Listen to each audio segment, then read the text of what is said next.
Hai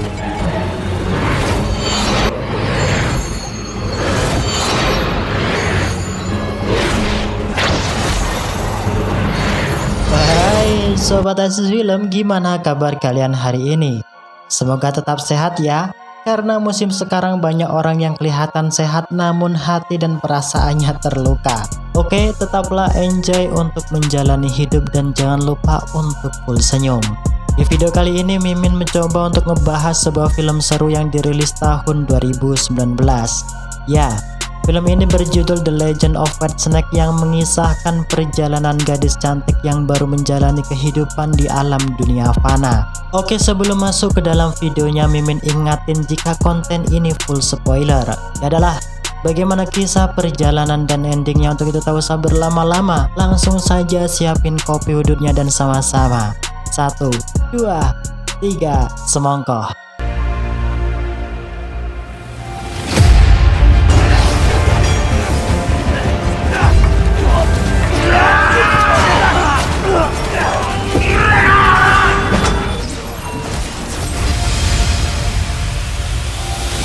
Film dibuka dengan diperlihatkan di sebuah lembah pegunungan ujung kulon yang bernama Gunung Kinceng.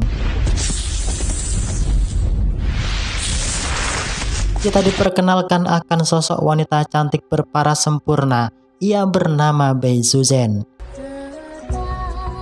Ya, berkat latihan yang giat selama puluhan ribu tahun, akhirnya Nona Bai berhasil bereinkarnasi menjadi seorang manusia. Berkat arahan dari sang bodhisatwa yang sebelumnya ia merupakan sosok si siluman ular putih.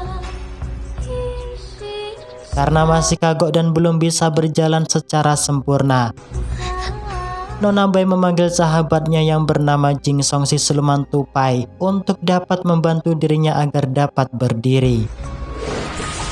Melihat akan kecantikan paras dari Nona Bai itulah, Jingsong sangat terpesona, bahkan dirinya juga sempat mengatakan jika paras kecantikannya melebihi manusia fana pada umumnya. Seusai memuji akan kecantikan paras Nona Bai, sambil santuy menikmati sepoi-sepoinya angin pagi, tak lupa dengan secangkir kopi hangat serta hembusan surya 12, Jingsong secara perlahan membimbing Nona Bai agar dapat lancar berjalan maupun berlari dengan kedua kakinya saat ini. Seusai berlatih, Nona Bai kemudian pergi ke kuil untuk berterima kasih serta meminta wejangan dari bodhisatwa agar dirinya bisa diangkat sebagai murid dan pengikutnya. Di sini sang bodhisatwa tertawa sambil menjelaskan di hadapan Nona Bai jika tantangan untuk menjadi murid serta pengikutnya sangatlah berat, yang mana ia harus meninggalkan urusan dunia yang penuh dengan kefanaan. Karena Nona Bai yang baru bereinkarnasi menjadi manusia, sang bodhisatwa menyuruhnya untuk pergi ke dalam dunia agar dirinya dapat merasakan dan mengalami segala hal unik penuh warna yang tak bisa ditemukan di alam kayangan. Sedangkan di sisi lain, kita juga diperkenalkan akan sosok seorang pemuda baik hati rajin menabung dan mengaji. Ia bernama Susian. Kedatangannya jauh dari ujung etan tak lain untuk membuka praktek pengobatan di kota Lin'an. Di waktu yang bersamaan pula, terlihat Nona Bai juga baru sampai di kota tersebut. Di sini ia sangat takjub melihat keramaian para penduduk kota Lin'an yang sedang melakukan berbagai aktivitas di sana. Tentu, kehadirannya di kota tersebut menjadi sorotan oleh para penduduk kota dengan melihat kecantikan paras Nona Bai yang amat mempesona. Nona Bai yang merasa jika penampilannya terlalu berlebihan dan tak ingin menjadi bahan pandangan, ia memutuskan untuk berganti pakaian agar tak menjadi perhatian. Para pasukan dukun yang tak senang melihat kedatangan Susian di kota Lin'an, mereka sengaja menghampiri, bertujuan untuk mengusir akan keberadaannya di kota tersebut, sebab mereka sama sekali tak setuju jika Susian membuka praktek pengobatan di sana. Sadar jika profesi mereka sama, Susian berkata lembut di hadapan mereka dengan mengatakan jika rezeki seseorang sesuai dengan keseriusan dan keuletannya dalam usaha. Para dukun tersebut yang tak ingin para pelanggannya berpindah berobat pada Susian, akhirnya mereka menggunakan cara keras untuk dapat mengusirnya. Ya, Dengan sedikit ilmu kungfu yang dimiliki itulah, Susian dengan sangat mudah membekuk para dukun tersebut yang hendak menghajar dirinya. Dengan melihat serta merasakan urat nadi yang tak normal itulah, Susian mengetahui jika si dukun tersebut mengidap sebuah penyakit langka yang biasa disebut bahkan dinamakan dengan kanker kantong kering. Para penduduk kota Lin'an yang mengetahui jika teknik pengobatan Susuan amatlah manjur, terlihat mereka berbondong-bondong agar dapat berobat dan konsultasi padanya. Nona Bai yang mendengarkan percakapan dari penduduk kota yang mengatakan jika Susuan ialah reinkarnasi dari Dewa Huatuo yang merupakan dewa penyelamat. Dengan penuh penasaran dirinya berniat untuk mengunjungi sambil bertanya dan belajar akan teknik pengobatan padanya. Di sini terlihat Nona Bai mengamati secara teliti teknik pengobatan yang diberikan oleh reinkarnasi Dewa Huatuo. Namun dirinya merasa aneh dan curiga, yang membuat dirinya tak yakin jika Susian merupakan dewa penyelamat Huatuo yang bereinkarnasi. Sedangkan di sisi lain di sebuah hutan dekat kota Lin'an, kita diperkenalkan akan keberadaan biksu muda yang sedang melakukan meditasi. Namun titik fokusnya tiba-tiba teralihkan di saat si biksu muda tersebut merasakan akan keberadaan bangsa siluman yang tak jauh darinya. Dan benar saja, dirinya berhasil membongkar salah satu bangsa siluman yang sedang melakukan penyamaran menjadi manusia fana. Sadar jika di hadapannya ialah si biksu sakti, si bocah tersebut berusaha untuk menjelaskan dan mengatakan jika dirinya tak ada niatan untuk mencelakai bahkan membunuh manusia fana. Namun, perkataan dan ungkapan si bocah tersebut dicekal oleh si biksu muda, yang seketika dirinya melesatkan pusaka legendaris berupa belati suci untuk dapat membunuhnya.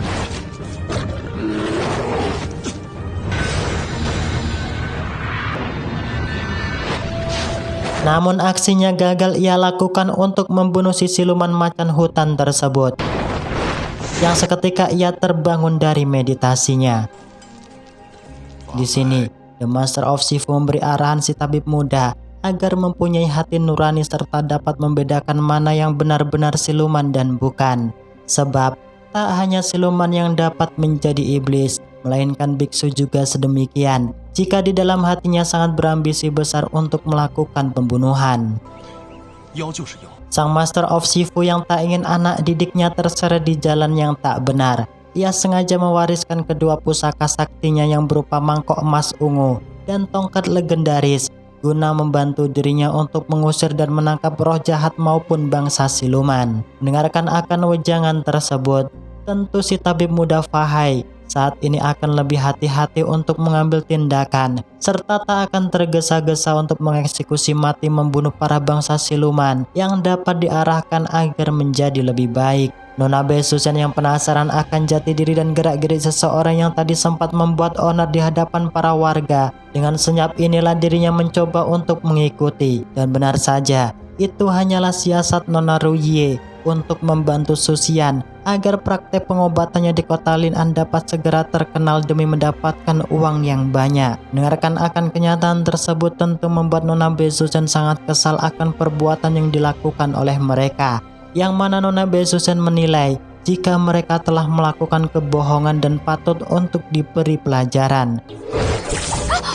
Di sini, Nona Bai Susian tiba-tiba teringat akan wejangan Dewi Kuan Yin yang memperingatkan dirinya agar tak menggunakan kekuatan spiritualnya untuk menghukum manusia fana. Ingat akan wejangan itulah, Nona Bai Susian memutuskan untuk pergi melapor akan tindakan penipuan Susian dan Nona Ruye di Departemen Keamanan yang berada di kota Lin'an. Karena tak ada bukti nyata, tentu laporan Nona Bai Susian tak diterima bahkan ditolak mentah-mentah oleh si petugas tersebut sambil memberitahu jika Susian ialah adik ipar ketua Departemen Keamanan di kota Lin'an. Karena tak mendapatkan keadilan, Nona Bai Susian memutuskan untuk pergi menemui Susian untuk memberi peringatan sendiri akan kejahatan yang telah dilakukannya. Curiga akan pria di hadapannya, Susian tanpa aba-aba menarik komisi pria tersebut, yang ternyata ia ialah wanita yang pernah ia lihat sebelumnya, yang tak lain ialah Nona Bai Susian. Sedangkan di sisi lain, diperlihatkan akan keberadaan para bocil FF sedang berkumpul bermain riang di sana. Yang secara bersamaan pula muncullah sosok kabut hitam misterius yang menyerang dan menculik para bocil yang berada di sana.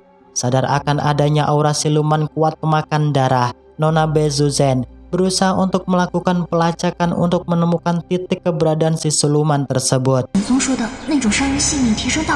Sedangkan di sisi lain di dalam kediaman Ketua Departemen Keamanan Kota Lin'an yang bernama Tuan Bejo sedang memberitahu istrinya yang bernama Su Jiangrong jika saat ini keadaan Kota Lin'an sedang tak aman.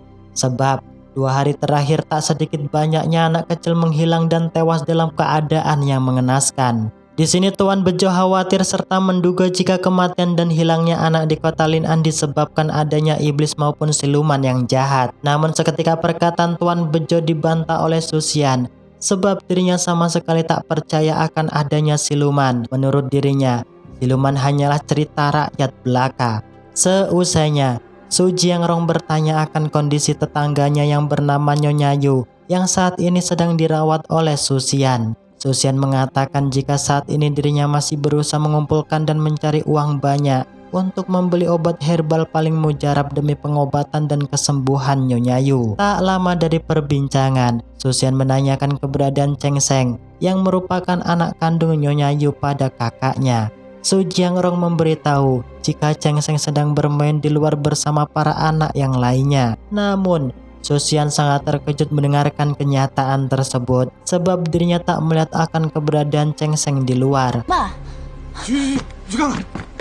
Dan benar saja, di sisi lain, kita diperlihatkan keberadaan seorang bocah yang sedang berada di toko emas, yang mana si bocah tersebut tak lain ialah Cheng Sheng. Di sini Cheng Sheng berniat untuk menggadaikan mutiara perhiasan keluarganya demi membantu untuk pengobatan ibunya. Namun sang pemilik toko gadai menolak barang bawaan Cheng Sheng. Ia menilai jika mutiara tersebut sama sekali tak ada harganya. Di saat Cheng Sheng hendak diserang oleh kabut hitam misterius, untungnya dengan sigap Nona Bezuzen datang menolong dan menyelamatkannya. Di sini Nona Be menanyakan akan keberadaan kedua orang tuanya. Cheng Sheng kemudian bercerita panjang jika ayahnya sebulan yang silam usai terjatuh dari pohon yang membuat kedua kakinya patah dan tak bisa lagi untuk bekerja. Bahkan hal serupa juga dialami ibunya, yang mana saat ini ibunya sedang sakit parah. Sebab itulah dirinya harus membantu ibunya yang sakit untuk mencari uang dengan cara menggadaikan mutiara perhiasan keluarganya. Mengerti akan kenyataan tersebut membuat Nona Bezuzen sangatlah iba, yang mana ia sengaja mengeluarkan sihirnya untuk membuatkan kalung untuknya. Dengan spontan inilah Cheng Sheng memanggil Bezuzen dengan sebutan kakak peri, serta meminta pertolongan agar ia dapat menyembuhkan penyakit ibunya. Dan benar saja, lagi-lagi dirinya dikejutkan akan hawa aura siluman jahat yang amat kuat.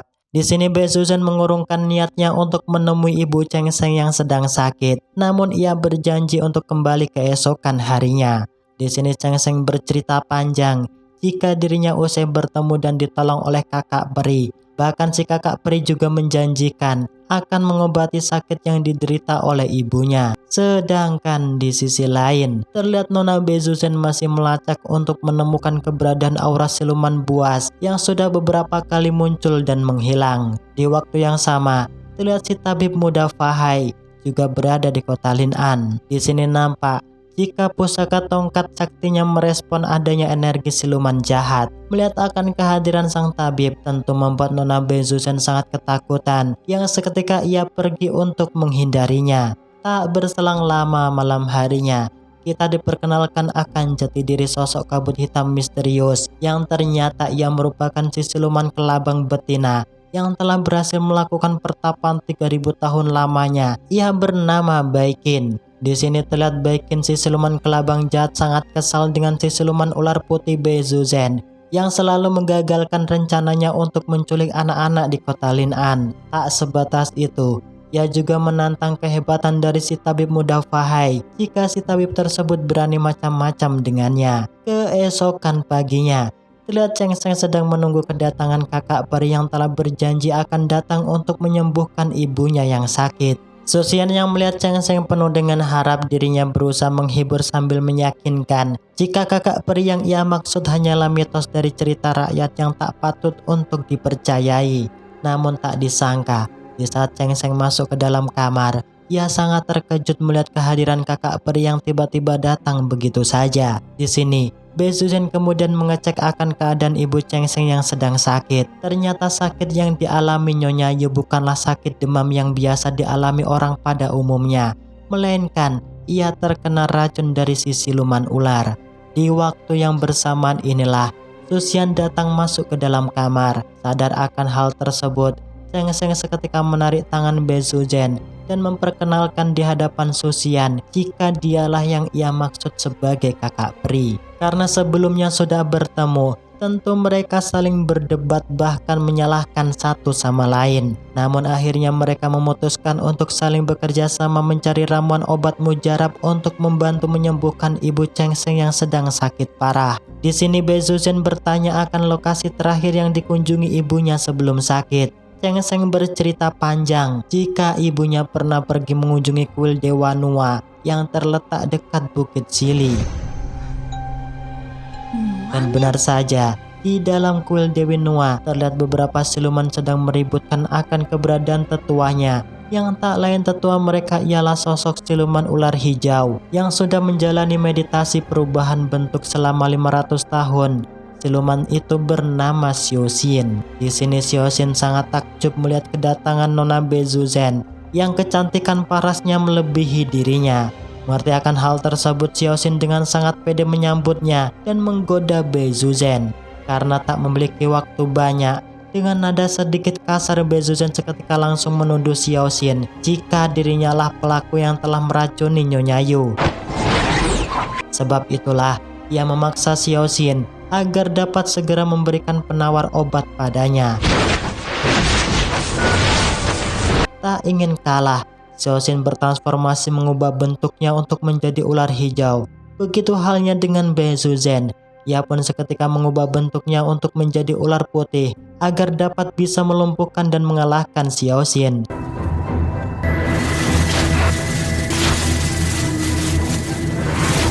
Dan benar saja, cukup sekali serangan, terlihat Xiaoxin pun terpental hingga muntah darah dibuat olehnya.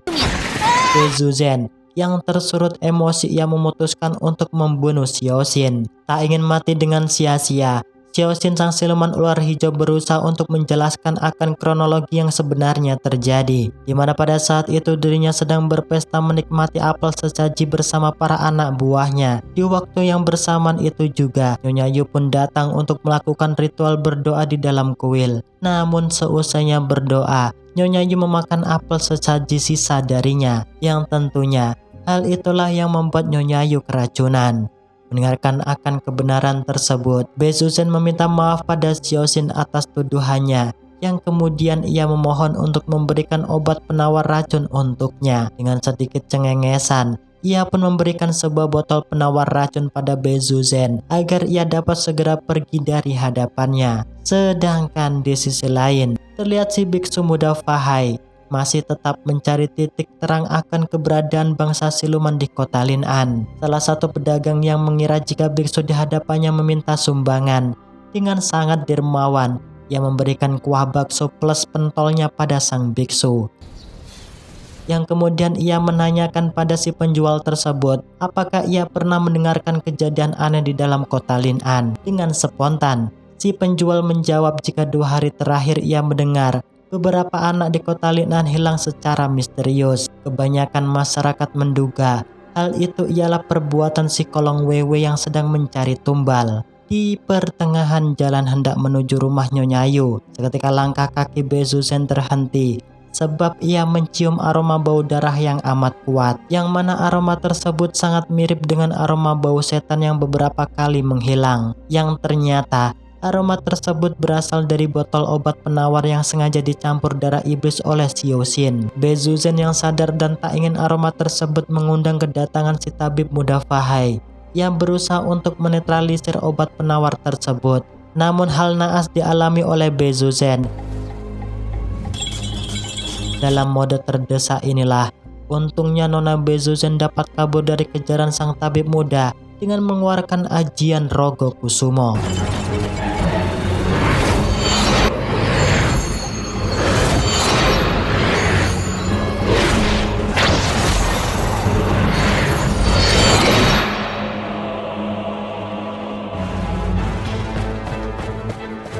Ya, berkat akal cerdiknya itulah untungnya ia berhasil mengecoh dari kejaran sang tabib muda Fahai. Karena tak ingin keberadaannya tetap ditemukan, Nona Bezuzen sengaja mengubah wujudnya menjadi ular agar dapat dengan mudah melakukan persembunyian. Tak berselang lama, ia dikejutkan akan kedatangan kedua gadis yang tiba-tiba masuk ke dalam kamar. Yang ternyata kamar tersebut merupakan kamar Susian. Di sini Nona Ruyi bersama pelayannya mencoba untuk melakukan aksi gila, yang mana ia akan berpura-pura untuk tidur di dalam kamar tersebut dalam keadaan telanjang. Hal itu ia lakukan agar Susian nantinya dapat dipaksa untuk menikahi dirinya. Dikira rencananya berjalan dengan lancar, namun yang masuk di dalam kamar bukanlah Susian, melainkan sang tabib biksu Fahai yang masih melacak keberadaan Nona Bezuzen. Dengan sangat malu sang biksu memalingkan mukanya karena tak sengaja telah melihat kedua buah pepayanya. Di sini Susian menanyakan akan maksud kedatangan sang biksu tersebut. Dengan nada yang terbata-bata, sang biksu mencoba untuk menjelaskan, meminta maaf, serta berpamitan pergi untuk kembali mencari arah kepergian iblis, kuntilanak, tuyul, genderuwo, bayi bajang di tempat lain. Gimana sih skripnya? Tak berselang lama dari kepergian sang tabib, Nona Ruyi dan pelayannya menjerit meminta tolong di saat sedang memakai baju, yang mana ia dikagetkan akan kemunculan ular putih di dalam kamar. Yang untungnya dengan sigap Susian dapat menangkap ular putih Bezuzen dengan melumpuhkannya menggunakan garam dapur. Tuan Kinsu yang merupakan ayah kandung Nona Ruyi yang mengerti jika ular putih sudahlah sangat langka. Ia memerintahkan Susian untuk membunuh dan mengambil empedu ular tersebut untuk ia jadikan obat yang mujarab. Merasa tak tega, Susian memilih untuk melepaskan ular tersebut agar dapat kembali ke habitatnya. Dari sinilah Nona Bezuzen sangat kagum akan kebaikan Susian yang tak jadi mengeksekusi mati dirinya. Tak berselang lama keesokan harinya, terlihat Susian masih dilanda kebingungan sebab dari 12 resep obat yang ia racik tak mempan untuk mengobati penyakit yang diderita Nyonya Yu. Di waktu yang bersamaan inilah kakak peri yang tak lain Bezuzen datang menemui Cheng Sheng di dalam rumah yang tak lain untuk memberikan ramuan obat yang berhasil ia dapatkan. Dan benar saja penawar obat tersebut mampu menyembuhkan ibu Cheng Sheng yang sudah 1 minggu tak tersadarkan diri. Karena telah dibantu, Nyonya Yu meminta agar Nona Bezuzen dan Susian dapat tinggal beberapa hari di dalam rumahnya. Tentu hal tersebut tak dapat ditolak oleh mereka, yang kemudian Susian mengajak Nona Be ke dapur agar dapat membantu dirinya memasak. Sambil memperhatikan Susian inilah, Nona Be sengaja menanyakan alasan kenapa dirinya memilih untuk melepaskan ular putih yang berhasil ia tangkap. Dengarkan akan pertanyaan tersebut membuat Susian terheran dan berpikir, dari mana Nona Be dapat bisa tahu? Di sini Susian menduga jika Nona Be secara diam-diam telah mengikuti langkah di setiap kepergiannya. Karena dibuat GR, tuduhan tersebut membuat Nona Be menjadi salah tingkah yang tanpa ia sadari. Kipas yang ia hempaskan membuat api di sampingnya seketika meluap. Seusai masak, terlihat hubungan mereka semakin dekat. Sambil menyantap makanan hasil masakan Susian inilah, Cheng Sheng memberitahu kakak peri dan Susian untuk pergi menghadiri acara pesta lentera tahun baru yang diadakan setahun sekali di kota Lin'an. Dan benar saja, malam harinya terlihat kembang api pun bergemuruh di atas langit, yang menandakan jika tak akan lama lagi pesta lentera akan segera dimulai. Namun, di saat itu juga terlihat Nona Xiaoxin termenung, sebab ia sangat merindukan akan kabar ibunya yang sudah ratusan tahun tiada kabar.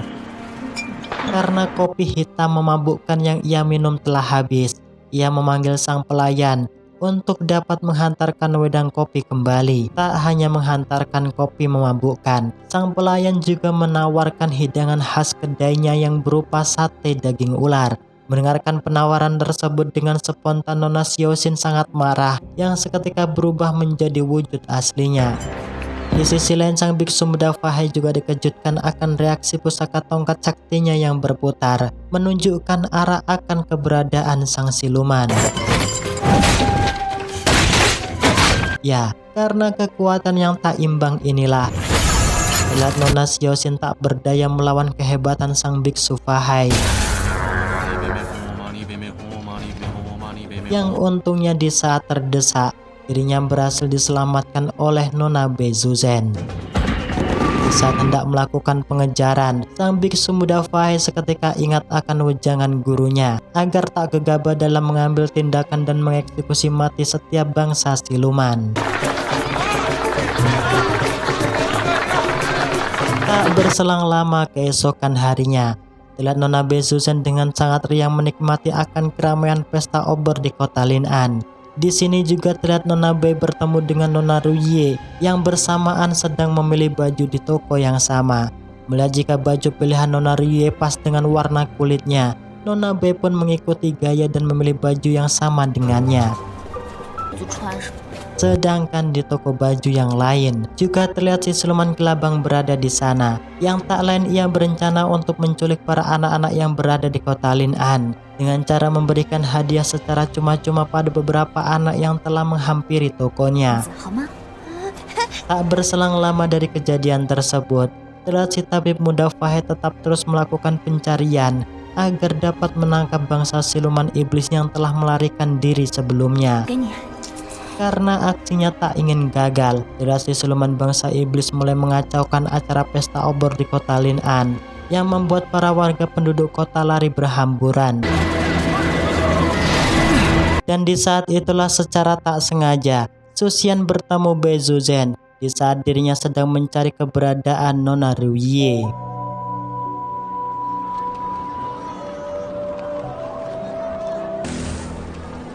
Sadar jika aura siluman iblis jahat sangatlah kuat, sang tabib muda Fahai mencoba untuk menemukan titik sumber keberadaannya.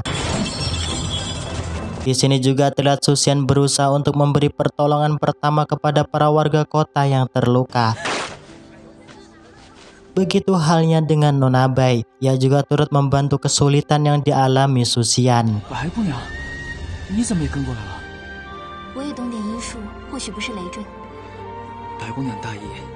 Namun di sisi lain terlihat si siluman kelabang mulai meringkus satu persatu anak yang sudah ia beri tanda sebelumnya. Yang tanpa dengan sengaja, lampu lentera yang dibawa si bocah tersebut terjatuh di kain yang mengakibatkan kebakaran hebat di kota Lin'an.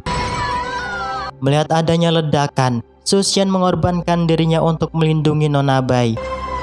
Melihat akan ketulusan tersebut, Nona Bai membuntal tangan Suxian dengan kain putih yang ia robekkan dari bajunya. Sadar jika kobaran api tersebut semakin besar, Suxian meminta Nona Bai untuk berlindung mencari tempat yang aman. Sedangkan dirinya akan berusaha untuk masuk ke dalam menolong para warga kota. Nona Bai yang dari kejauhan melihat perjuangan Suxian sangatlah luar biasa. Akhirnya ia memutuskan untuk membantu dengan cara mengeluarkan mantra spiritualnya untuk memanggil hujan. Sadar jika hal tersebut sangatlah membahayakan, Nona Xiaoxin mencoba untuk mengingatkan Beizuzhen untuk tak menggunakan kekuatan sihir spiritualnya di alam dunia fana. Sebab hal itu sangatlah bertentangan dengan aturan yang sudah ditetapkan sang Dewi Kuan Yin. Beizuzhen yang tahu akan resiko tersebut, terlihat ia mengabaikan akan perkataan Xiaoxin, yang malah ia meminta Xiaoxin agar dapat membantu untuk mempercepat ritual yang ia lakukan. Di sisi lain, sang biksu yang tak ingin aksinya gagal untuk menangkap para bangsa siluman, ia pun mengerahkan segala kemampuannya agar dapat menolong para anak yang dijerat oleh si siluman lipan kegelapan.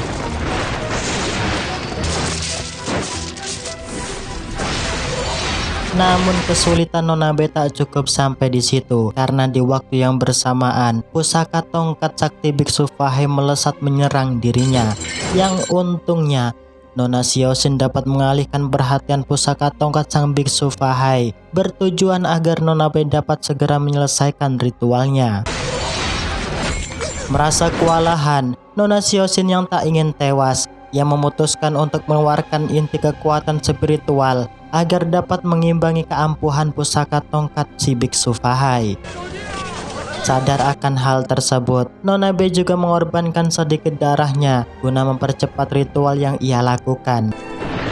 Dan benar saja, dalam waktu sekejap itulah akhirnya Nona B berhasil menurunkan hujan di langit dan membuat api yang membara secara perlahan pun sirna.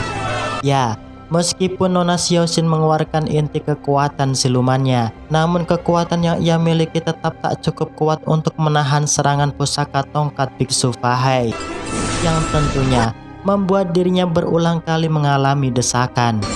Melihat jika kerabatnya dalam bahaya, Nona B mengorbankan tubuhnya untuk menjadi tameng agar Nona Xiaoxin tak terluka. Nah, disinilah terlihat Jing Song tiba-tiba muntah darah, yang mana hal itu tak lain disebabkan tusuk rambut yang ia berikan pada Nona B patah. Di saat sang biksu Fahai hendak dibunuh oleh si siluman lipan kegelapan, untungnya pusaka tongkat sakti miliknya berhasil menyelamatkannya. Meskipun sedemikian, terlihat sang biksu tetap kewalahan melawan kehebatan si siluman lipan tersebut yang membuat dirinya tak lagi dapat berkutik sedikit pun.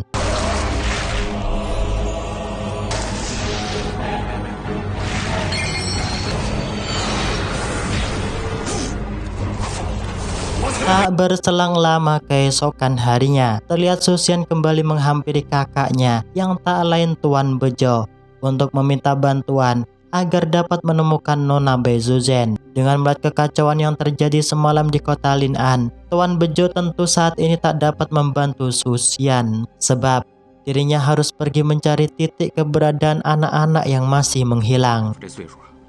Khawatir akan keadaan Nona Bai, setibanya di rumah, terlihat Susian sangat galau sambil memperhatikan lentera milik Nona Bai yang tertinggal semalam. Singkat cerita, keesokan harinya, terlihat hubungan Nona Bai dan Xiaoxin semakin dekat, yang mana Xiaoxin sudah menganggap Nona Bai sebagai kakak kandungnya sendiri. Begitu halnya dengan Nona Bai, ia juga dapat menerima Xiaoxin sebagai adik angkatnya. Disinilah kemudian mereka bersama-sama pergi untuk kembali menuju kota Lin'an, yang tak lain misinya ialah untuk dapat menemukan dan menyelamatkan para anak-anak yang masih menghilang. Dan benar saja, di dalam markas terlihat para bocil FF sedang diwejangi oleh Nona Qin, yang merupakan jelmaan si siluman lipan, yang menasihati untuk tetap belajar dengan giat agar nantinya menjadi orang yang hebat. Nah, disinilah baru terungkap alasan Nona Qin menyandra anak-anak yang berada di kota Lin'an, yang ternyata dulu ia pernah memiliki seorang anak perempuan. Karena ketidakikhlasannya kehilangan satu-satunya buah hati yang ia miliki, membuat dirinya selama ribuan tahun sangat merana dan mensedih. Alasan itulah yang menjadi dasar jika Nona Qin sangat berambisi besar untuk dapat menghidupkan kembali putrinya dengan menculik para bocil tersebut untuk ia jadikan bahan uji coba ritual pemulihan jiwa. Sedangkan di sisi lain, terlihat Tuan Bejo mencoba untuk menyemangati dan memotivasi para orang tua yang kehilangan akan buah hatinya. Tak kuat melihat kesedihan yang dialami oleh para orang tua tersebut, Nona Bai mengajak Xiaoxin untuk menuju kediaman Nyonya Yu, yang mana dirinya juga sangat khawatir akan keselamatan Cheng Sheng. Namun secara tak sengaja inilah Nona Bai bertabrakan dengan Susian, yang juga hendak pergi untuk mengecek kondisi Nyonya Yu. Sesampainya di dalam kediaman Mbok Yu, terlihat Susian dan Nona Bai sangat terkejut melihat kondisi Mbok Yu yang lemas tak berdaya, sebab Chang Sheng anaknya juga diculik oleh si siluman lipan kegelapan tempo hari yang silam. Tak ingin melihat Mbok Yu berlarut dalam kesedihan, Nona Bai dan Susian berjanji akan menemukan titik keberadaan Chang Sheng. Sadar jika kerabatnya dalam bahaya, Jing Song memutuskan untuk menemui Nona Bai Susian di kota Lin'an Mengerti jika musuhnya sangatlah kuat, Nona Bai memberikan mutiara milik Chang Sheng agar Jing Song dan siluman tupai yang lainnya dapat melacak keberadaan para anak kota Lin An yang hilang. Karena tak ingin menyanyiakan kesempatan, lihat para siluman tupai Jing Song mulai melakukan pelacakan. Dan benar saja, di dalam markas, si siluman lipan kegelapan sedang melakukan persiapan untuk memulai ritual pemulihan jiwa. Tentu dengan ambisi yang sangat besar, Nona Baikin akan memanfaatkan energi bulan purnama untuk dapat membuka gerbang reinkarnasi yang bertujuan untuk dapat menghidupkan kembali sang buah hatinya. Mengerti akan rencana dan siasat si siluman lipan kegelapan tentu membuat Jing Song, Nona Bai, dan Xiao Xin semakin khawatir akan keselamatan Chang Sheng dan anak warga kota Lin An yang lainnya. Di sini, mereka juga membuat rencana matang-matang agar dapat menghentikan ritual si siluman lipan kegelapan sebelum bulan purnama tiba. Sadar jika kekuatan spiritual mereka bukanlah tandingan si siluman lipan kegelapan, Nona Xiao Xin memberanikan diri untuk menemui biksu muda Fahai yang sedang melakukan meditasi di dalam kuil. Merasakan jika hadirnya hawa siluman tentu membuat sang biksu muda Fahai kehilangan akan konsentrasinya, yang seketika ia mengejar arah kaburnya Nona Xiao Xin. Ya, meskipun aksi Nona Xiao Xin amatlah membahayakan, namun ia tetap berjuang keras agar dapat membawa sang biksu muda Fahai di titik tempat persembunyian si siluman lipan kegelapan berada. Di waktu yang bersamaan pula, terlihat Tuan Bejo bersama pasukannya juga tiba di rumah bordir, tempat si siluman lipan menyandra para anak di kota Lin An. Namun bukanlah hal yang sulit bagi Nona Baikin untuk melawan Tuan Bejo bersama pasukannya, yang untungnya dalam kondisi terdesak. Di saat Tuan Bejo hendak dibunuh, aksi Nona Baikin berhasil digagalkan oleh Nona Bai Zuzhen dan Jing Song yang baru sampai di sana. Mengerti akan kenyataan tersebut, Nona Baikin menggertak mereka agar tak ikut campur dalam urusannya, karena tetap mengkhawatirkan akan keselamatan Chang Sheng dan anak yang lain. Nona Bai Zuzhen tetap memberanikan diri agar dapat menolong dan menyelamatkan anak-anak tersebut.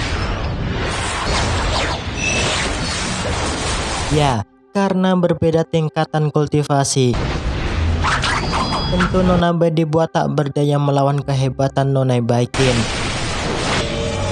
Dari pertarungan yang sengit itulah, tanpa sengaja, senjata jarum yang dilesatkan si siluman lipan kegelapan menembus mengenai dada Chang Sheng. Dengan melihat mutiara yang dibawa Nona Bai Zuzhen terjatuh, terlihat Baikin sangat terkejut, yang seketika ia menanyakan asal dari mana Bai Zuzhen mendapatkan mutiara tersebut. Dengan spontan, Bai Zuzhen menjawab jika batu mutiara yang dibawanya ialah milik Chang Sheng. Mendengar akan kenyataan tersebut membuat Baikin si siluman lipan kegelapan sedikit ragu dan tak percaya jika Chang Sheng ialah anak kandungnya yang telah dilahirkan kembali dalam wujud dan paras yang berbeda. Setelah mendengarkan ungkapan yang dikatakan Nona Bai Zuzhen, terlihat Baikin memutuskan untuk memulai ritual pemulihan jiwa dengan cara membuka portal gerbang reinkarnasi. Ya, tentu dengan cara itulah Nona Baikin akan tetap berjuang keras agar ia dapat kembali menghidupkan anaknya, meskipun Chang Sheng nantinya akan terlahir kembali dengan jiwa yang baru. Merasa sangat bersalah karena tak bisa menjaga anaknya dengan baik, Nona Baikin yang tak ingin jiwa anaknya menghilang dan tak lagi bisa bereinkarnasi lahir sebagai jiwa yang baru. Akhirnya ia mengorbankan jiwa inti kekuatan silumannya untuk dapat menyatukan jiwa Chang Sheng kembali. Begitu halnya dengan Nona Bai Zuzhen dan Jing Song, yang mana mereka juga berjuang sekuat tenaga agar dapat kembali menyatukan jiwa Chang Sheng yang terpecah berhamburan di sana. Sadar jika ada aura bangsa siluman yang amat kuat, sang biksu muda Fahai mengalihkan titik fokusnya agar dapat melacak dan menemukan sumber keberadaan aura siluman tersebut bersama Nona Xiao Xin. Ya, karena dirasuki oleh si iblis lipan kegelapan itulah, terlihat Nona Baikin menyerang Nona Bai Zuzhen dengan membabi buta, yang untungnya hal tersebut dapat dicegah sang biksu muda Fahai dengan tongkat pusaka sakti miliknya. dengan keluarnya iblis lipan kegelapan yang berada di dalam tubuh Nona Baiken. Sang biksu muda Fahai juga berjuang mengerahkan segala kemampuannya untuk dapat menangkap si iblis tersebut. Sedangkan Nona Bezusen dan Jingsong juga sedemikian, yang mana mereka melanjutkan misinya untuk dapat menyatukan jiwa Changseng yang masih terpecah. Namun perjuangan tak cukup sampai di situ, yang mana Nona Bezusen harus kembali membantu jiwa Changseng agar dapat melewati jembatan reinkarnasi yang berada di sana. Tentu hal itu sangat membahayakan bagi keselamatan Nona Bai, sebab jembatan reinkarnasi tersebut sifatnya dapat membinasakan semua makhluk hidup, yang pada intinya hal itu sama dengan Nona Bezusen melakukan bunuh diri demi menghantarkan jiwa Changseng yang baru. Si siluman lipan kegelapan yang mengalami desakan melawan kehebatan sang biksu muda Fahai. Akhirnya ia memilih untuk meledakkan diri agar dapat mati bersama mereka. Yang untungnya dengan sigap, sang biksu muda Fahai dapat menggunakan mangkok sakti miliknya untuk melindungi diri. Dan benar saja, seusai menghantarkan jiwa Changseng di jembatan reinkarnasi, terlihat Nona Bezusen terseret oleh pohon suci yang berada di sana. Jingsong yang tak ingin kehilangan teman masa kecilnya, ia juga berusaha untuk menolong Nona Bai. Sadar jika kerabatnya dalam bahaya, Nona Xiaoxin juga ikut parti menyelamatkan mereka. Namun aksi yang dilakukan Nona Xiaoxin samalah nihil, yang membuat mereka bertiga kewalahan dan tak kuat lagi untuk menahan lebih lama. Dengan penuh kebimbangan inilah awalnya sang biksu muda Fahai tak memiliki niat untuk menolong mereka, yang mana ia tetap beranggapan bahwa siluman tetap akan membahayakan keselamatan manusia di dunia fana. Namun seketika dirinya tersadarkan akan perkataan dan wasiat dari gurunya untuk tak keras kepala dan berprasangka buruk pada bangsa siluman, jika siluman tersebut memiliki hati mulia. Atas dasar itulah akhirnya sang biksu muda Fahai memutuskan untuk menolong dan membantu mereka agar tak terseret masuk ke dalam pohon reinkarnasi. Sesampainya di alam dunia fana, sang biksu memperingatkan Nona Xiaoxin dan yang lain untuk tak membuat kegaduhan di alam dunia fana. Jika hal itu ia langgar, maka dirinya tak akan segan-segan untuk menghukum dan membunuh mereka semua. Singkat cerita, keesokan harinya terlihat suasana kota Lin'an kembali damai dan tentram, yang di waktu bersamaan itulah nampak jika Mbok Yu hendak melakukan bunuh diri karena ia tak kuat kehilangan Changseng sang buah hatinya. Tak ingin melihat kesedihan Mbok Yu semakin berlarut, Nona Bai dan Xiaoxin juga datang untuk memberi kabar baik pada mereka jika Mbok Yu saat ini telah hamil, yang mana bayi yang dikandung Mbok Yu tak lain dan tak bukan ialah reinkarnasi dari jiwa Changseng yang terlahir kembali. Untuk membuktikan jika perkataan Nona Bai tidaklah bohong, Susian mencoba mengecek urat nadi Mbok Yu agar terbukti hamil atau tidaknya. Dan benar saja, di sini Susian dibuat kagum akan perkataan Nona Bezusen yang tak pernah meleset sedikit pun. Singkat cerita, keesokan harinya terlihat hubungan Nona Bezusen dan Susian semakin dekat, yang ternyata mereka memiliki perasaan sama, yang tak lain ialah jatuh cinta. Bahkan di saat berada di dalam rumah terlihat mereka semakin romantis dan merasa nyaman satu sama lain. Meskipun hal sedemikian, Susian belum mengetahui sosok jati diri Nona Bezusen yang sebenarnya. Begitu halnya dengan Nona Bai, yang mana dirinya masih menyembunyikan identitas aslinya sebagai seorang siluman. Sedangkan di sisi lain, di saat Tuan Bejo merayakan pesta kecil-kecilan bersama para anggotanya, tiba-tiba mereka dikejutkan akan kematian salah satu warga kota yang jasadnya dalam kondisi mengering tanpa meninggalkan bekas luka. Disinilah Tuan Bejo merasa bingung dengan hal yang usai terjadi. Dugaannya pun kuat jika yang membunuh orang tersebut ialah Gendruwo. Sadar jika adanya siluman kuat beraura jahat muncul di kota Lin'an, sang biksu muda Fahai mencoba untuk melakukan pelacakan. Di waktu yang bersamaan inilah dirinya bertemu dengan Tuan Bejo yang sedang berusaha melacak akan keberadaan siluman yang berada di kota Lin'an. Sang biksu muda Fahai yang tak ingin terjadi hal buruk pada Tuan Bejo, ia sengaja memberikan sebuah pusaka, yang mana pusaka tersebut dapat mampu mengusir bahkan membunuh para bangsa siluman jahat yang membahayakan. Dan benar saja, tak berselang lama dari kepergian sang biksu muda Fahai, terlihat dengan seketika pusaka tersebut melesat menghajar si siluman rubah putih ekor 9 yang hendak membunuh Tuan Bejo. Si siluman rubah ekor 9 yang kewalahan melawan kehebatan pusaka tersebut, ia memilih untuk menggunakan cara lain agar dapat dengan mudah membunuh satu persatu warga kota Lin'an. Ya, di sini si siluman rubah ekor 9 merubah parasnya menjadi Susian. Dengan ide licik itulah ia memanfaatkan Nona Ryue untuk menciptakan perselisihan internal antar mereka.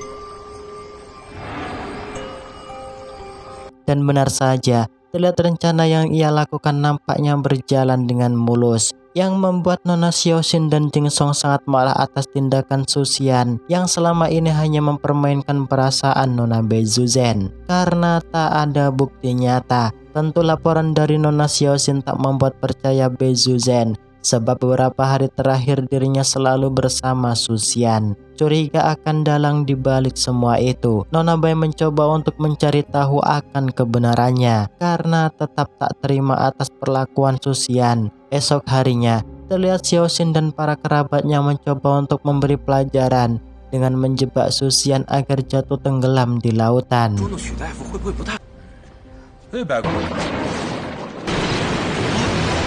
Dalam keadaan hampir tewas itulah, untungnya Nona Beizhuzen datang tepat waktu menyelamatkan Susian.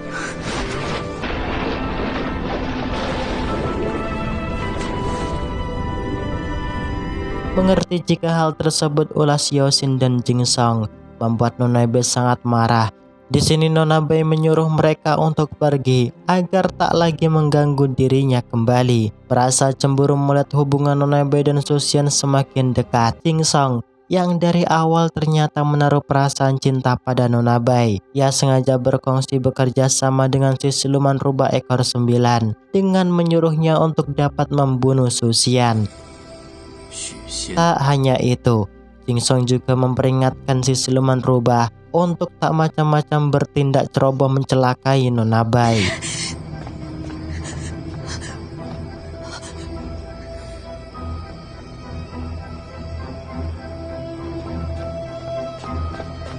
Di sisi lain, Nona Ryue mendengarkan kabar jika usai terjadi suatu hal buruk pada Susian. Ia pun menghampiri untuk mengecek kondisi Susian di dalam kamar. Melihat jika hubungan Nona Bai semakin dekat, Nona Ryue yang cemburu ia mengatakan di hadapan Nona Bai untuk segera menjauhi Susian. Sebab wanita yang dipilih Susian untuk dijadikan pendamping hidupnya ialah dirinya. Mendengarkan akan hal tersebut, tentu ungkapan Nona Ryue dibantah oleh Susian sambil mengatakan jika dirinya lebih merasa nyaman bersama Nona Beizhuzen. Karena misi untuk melakukan pembunuhan tak ingin gagal, si siluman rubah ekor 9 yang bernama Nona Xianji sengaja menanamkan racun mematikan di dalam tubuh Tuan Qingtan yang tujuannya untuk mengadu domba agar Susian dan Nona Beizhuzen dituduh sebagai pelaku atas kematian Tuan Qingtan. Dan benar saja, seusai mendapatkan resep obat dari Nona Bai, esok harinya terlihat pasukan Departemen Keamanan Kota Lin'an mendatangi Balai Jizhi untuk menyeret dan mengadili Nona Beizhuzen atas tindakannya yang usai meracuni Tuan Qingtan. Tak hanya itu, pasukan Departemen Keamanan Kota Lin'an juga membekukan Balai Jizhi agar tak beroperasi kembali, merasa ada hal yang aneh. Sesampainya di dalam jeruji besi, Nona Beizhuzen mencoba untuk melakukan penyelidikan agar dirinya dapat menemukan dalang atas kematian Tuan Qingtan. Namun hal tersebut gagal ia lakukan, sebab rantai yang mengikat tangannya sudah diberi bumbu sihir agar Nona Bai tak bisa kabur dari dalam sel jeruji besi. Mengerti akan kenyataan tersebut, Susian yang khawatir akan keselamatan kekasihnya Nona Bai, ia berusaha untuk melakukan pembelaan sebab Nona Bai tidaklah bersalah. Dan benar saja, di dalam sel jeruji besi terlihat Nona Xianji datang menghampiri Nona Bai, yang mana kedatangannya tak lain untuk mengambil inti roh siluman Nona Bai Zuzen yang sudah berumur ribuan tahun. Hal itu ia lakukan karena Xianji berkeinginan hidup dalam keabadian. Di saat tak lagi bisa berbuat apa-apa selain pasrah, untungnya Susian datang tepat waktu yang membuat rencana Xianji gagal untuk mendapatkan inti roh siluman Nona Bai Zuzen. Di sini, Xuanji mencoba untuk melakukan pembelaan di hadapan Hakim Agung dengan mengatakan jika Nona Bai bukanlah dalang atas kematian Tuan King Tang. Namun ungkapan Susian dibantah sang Hakim Agung yang seketika menyuruh para penjaga untuk menghukum pukul mereka. Tak tega melihat Nona Bai terluka, Susian mengorbankan dirinya demi melindungi sang kekasih hatinya. Di sini Susian tetap berisik keras mengatakan di hadapan Hakim Agung jika Nona Bai tidaklah bersalah. Karena rencana dan siasatnya sudah terancang dengan matang, tentu pembelaan yang dilakukan Susian tak berarti di saat Nona Xianji datang untuk menjadi saksi si korban. Di saat keduanya telah ditetapkan sebagai tersangka dan harus dihukum pukul hingga tewas.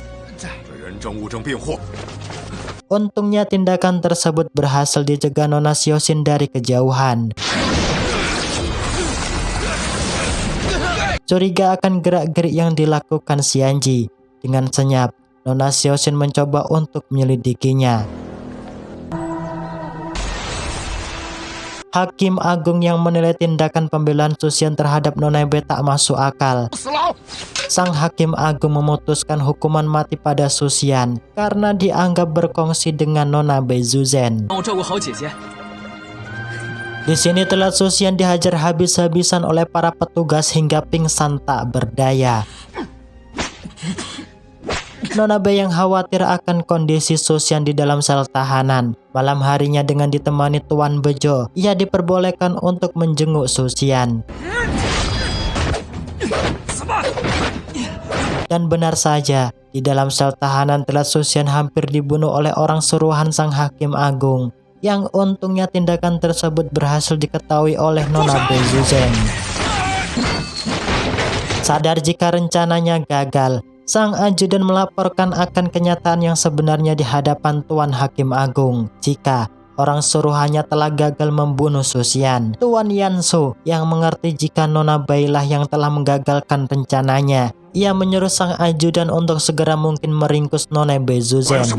Mendengarkan akan perintah tersebut, sang ajudan mengatakan siap laksanakan di hadapannya. Tak hanya itu, di sisi lain terlihat Nona Xiaoxin membantu menyelamatkan seorang pelayan yang hendak dikubur hidup-hidup oleh para penjaga suruhan Nona Xianji. Sadar jika Nona Lu Ye menyimpan rahasia atas kematian Tuan King Tang, esok harinya Nona Xiaoxin sengaja menemui Nona Bai Zuzen bersama Lu Ye, sang pelayan, untuk memberitahu akan kebenaran atas kematian Tuan King Tang tempo hari yang silam. Ya, disinilah Lu Ye mengatakan yang sebenarnya. Jika orang yang membunuh Tuan King Tang tak lain ialah Nona Xianji, yang tentunya atas dasar itulah dirinya juga hampir dibunuh karena dirinya konangan di saat mengikuti gerak-gerik Nona Xianji yang mencurigakan. Mengerti jika dalang atas kematian Tuan King Tang ialah Nona Xianji si siluman rubah ekor 9. Nona Bai Zuzen dan Xiaoxin yang tak ingin Susian termendap lama di dalam sel jeruji besi. Esok harinya, Nona Bai sengaja menemui para kerabat Nona Xiaoxin yang berada di kuil Dewi Nuwa. Di sini Nona Bai meminta bantuan mereka agar bersedia mengacaukan dan ikut parti menyelamatkan Susian yang sengaja difitnah melakukan pembunuhan oleh Nona Xianji. Mengerti jika kerabatnya dalam masalah besar dan harus mendapatkan keadilan. Terlihat para penjaga kuil Dewi Nuwa merobek kertas pengumuman hukuman eksekusi mati Susian di hadapan para warga kota.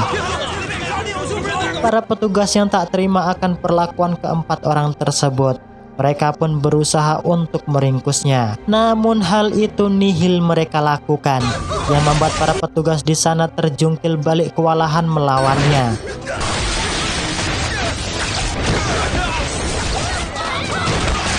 Begitu hal serupa yang dilakukan Nona Bezuzen dan Xiaoxian, yang mana mereka sengaja berkamuflase dengan mengubah wujudnya menjadi Pangeran Muye kota Lin'an. Karena berkedudukan tinggi serta orang paling berpengaruh di kota Lin'an, Pangeran Muye menyuruh sang Hakim Agung Yansu untuk dapat melakukan sidang lanjutan atas kesalahan yang diperbuat Su Xian. Nona Xianji yang tak ingin melihat keempat orang utusan Nona Bezuzen kabur, ia pun menjerat mereka dengan menggunakan tali penjerat siluman pemberian Jingsong. Namun, hal itu ternyata tak berpengaruh bagi mereka. Yang nyatanya, mereka hanyalah berpura-pura agar rencana yang sudah mereka buat berjalan dengan semestinya. Seusai terlepas dari ikatan tersebut, kemudian mereka melakukan penyamaran sebagai pelayan untuk membongkar identitas Xianji di hadapan Hakim Agung jika dirinya ialah si siluman rubah ekor 9 yang telah membunuh Tuan King Tang. Dan benar saja, seusai meminum air anggur surgawi, terlihat Xianji seketika merasakan lemas dan menampakkan dirinya sebagai siluman. Di waktu yang bersamaan inilah, sang tabib muda Fahim merasakan bau siluman rubah yang tak jauh darinya. Sang tabib muda Fahim yang tak ingin kehadiran si siluman tersebut dapat membahayakan warga penduduk kota. Ia pun berusaha untuk menangkapnya. Karena sudah jelas jika Xianji lah dalang yang membunuh Tuan King Tang, terlihat Pangeran Muda Muye membebaskan Su Xian dari sel jeruji besi. Nona Xianji yang tak ingin tertangkap oleh sang biksu muda Fahai yang melakukan persembunyian dengan masuk ke dalam rumah Nona Ruye. Namun kedatangan sang biksu muda Fahai di sana dihalangi oleh Nona Ruye sebab Nona Ruye masih mangkel dengan sang biksu muda Fahai yang pernah melihat paras kecantikan dirinya tanpa mengenakan busana. Karena tak memiliki pilihan lain, sang biksu mengaktifkan mantra perangkap agar si siluman rubah ekor 9 tak dapat kabur dari dalam rumah tersebut. Dan benar saja, merasa dirinya terpojokkan, Nona Xianji sengaja membunuh pelayan Nona Ryuye agar sang biksu dapat melepaskan dan membiarkan kabur dirinya. Dalam kondisi terdesak inilah, sang biksu muda Fahai yang mengetahui jika nyawa Nona Ryuye dalam bahaya. Dengan sangat terpaksa ia menghapus mantra perangkap sihir yang sudah dipasangnya. Sang biksu yang tak ingin banyak nyawa warga kota berjatuhan akibat ulah si siluman rubah ekor 9. Ia kembali melakukan pengejaran dengan mengaktifkan mantra sihir cermin keabadian. Hal itu ia lakukan untuk mempermudah dirinya menemukan targetnya jika melakukan penyamaran. Nona Be dan Xiaoxian yang mengetahui akan hal tersebut, mereka pun bergegas pergi untuk dapat membantu sang biksu muda Fahai menangkap Xianji. Dan benar saja, dengan akal kecerdikannya itulah, Xianji melakukan penyamaran dengan merubah wujudnya menjadi petugas Departemen Keamanan di kota Lin'an. Namun hal tersebut dicurigai oleh Tuan Bejo. Di saat hendak menginterogasi dari mana ia berasal, Nona Xianji seketika melesatkan serangan untuk membunuh mereka semua. Yang untungnya hal tersebut gagal ia lakukan karena Tuan Bejo masih menyimpan dan selalu membawa pusaka sakti pemberian sang biksu muda Fahai.